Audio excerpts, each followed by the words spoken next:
I do have a question.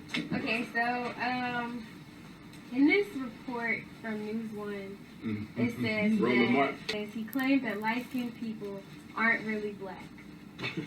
Okay, can you give me the quote where I claim that light-skinned people aren't really black? Because I never said that. Every time you look in the mirror, you see a cracker, nigga. Every time you look in the mirror, you see a cracker, nigga. So you got to go extra hard because you're trying to prove to yourself that you're a black man. I ain't got that problem. I'm melanated, bitch.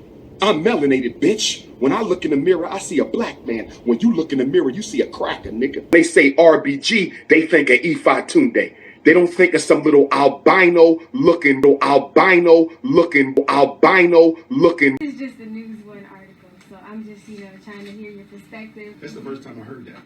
I never heard that anyone ever said light-skinned people are not really black. When as a Pan-Africanist, we teach not only are light-skinned people black, because we come in every shade, but even Africans who have a white parent are still black. You understand? So if you have a white mother or a white father, you still belong to us because the African DNA predominates. Whatever we mix with becomes us.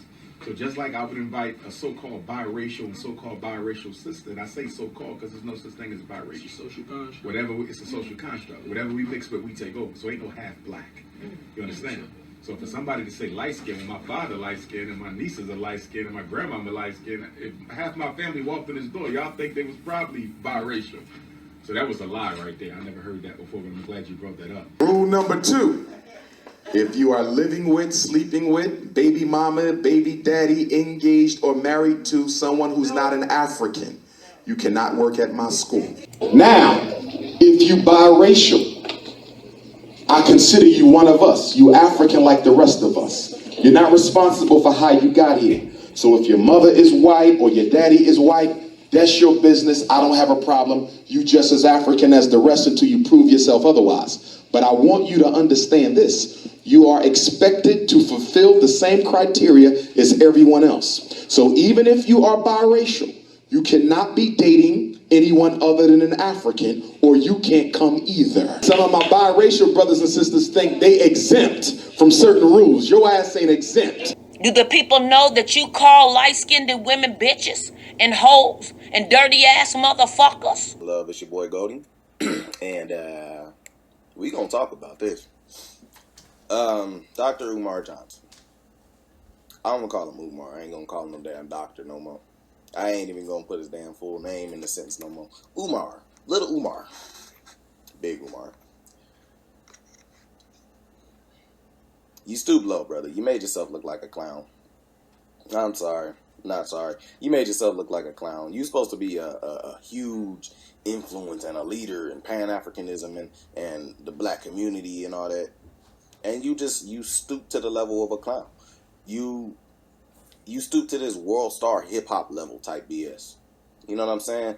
And me personally, yeah, I took direct offense to it as an albino brother. You trying to shoot down on SETI, and the only thing you could say to him was, you call him an albino that sees a cracker every time he look in the mirror, a midget, you know what I'm saying? As an albino brother, I'm gonna tell you straight up, you made yourself look like a clown. Like, that's just straight up. Did you not think that you had light skin and albino brothers and sisters that was following you? Like, yo, his information is legit. Yo, his ideas, his movements is legit. And then you gonna pull that. I mean, shit. If I could tell them all, I'd tell every light skinned and albino person that got anything to do with you to let you go, because you just showed that you another clown. This is one of the main reasons I left the conscious community, y'all, because it ain't no respect amongst these folk. It ain't no respect. It ain't no honor. You know what I'm saying? I've been in groups where, you know, people would be debating about dark skin and light skin and say light skin, not even albinism, but light skin is a mutation. Light skin brothers and sisters are mutations.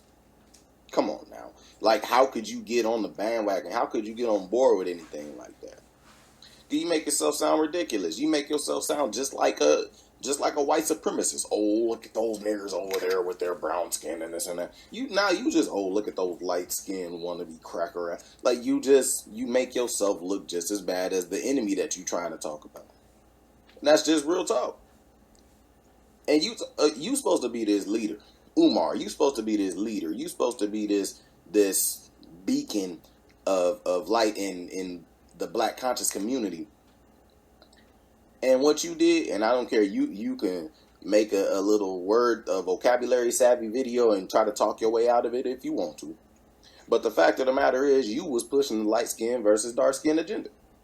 You an albino nigga, yellow ass nigga, I'm melanated nigga. How many times was you gonna say nigga? As somebody who's supposed to be a black leader, how many times was you gonna say nigga? Oh, thought I did something. My fault. I pressed the button.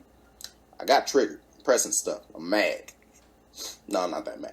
But it's ridiculous. You should know as a psychologist that is an illness in the black community. Dark skin versus light skin. That's an illness. That's a problem. That's a parasite. That's something we need to get rid of. And Mr. Pan-Africanism is advocating that shit. Because you're mad. If Sarah Sootin is not on your level, and this is everything that you were saying. If Sarah Sootin is not on your level, if Sarah Sootin can't compete with you, if Sarah Sootin can't look you in the eye, Sarah Sootin can't stand to your face, why are you so worried about this, brother? He must be really important to you for him to get you triggered like that. I'm going to just keep it 100. And man, I hope so bad that I can change my name in 2017 because y'all know I changed my name to this whole African Soul Society in the when I was doing the whole conscious movement and all that until I deleted my videos. The conscious community is full of clowns. It's a joke. And the fact that supposedly one of the biggest influences stooped to that level is just confirmation for me and a lot of other people that it's a joke. You know what I'm saying? Now people could say, "Oh, you just saying that because you albino," and you know what? Nah, even if I wasn't an albino, brother, I know that there's other albino people out here that was following his information that's pro-black. I know that, and not even Sarah Sootin is not even that light. I mean, don't get me wrong, it's a light-skinned brother, but he's not that light. You can tell that the brother's a brother if you're walking down the street. You know what I'm saying? So, even if I was darker than Umar, I'd be saying the same thing. You made yourself look like a clown. You made yourself look like another street nigga that can't handle his emotions, that can't control his emotions.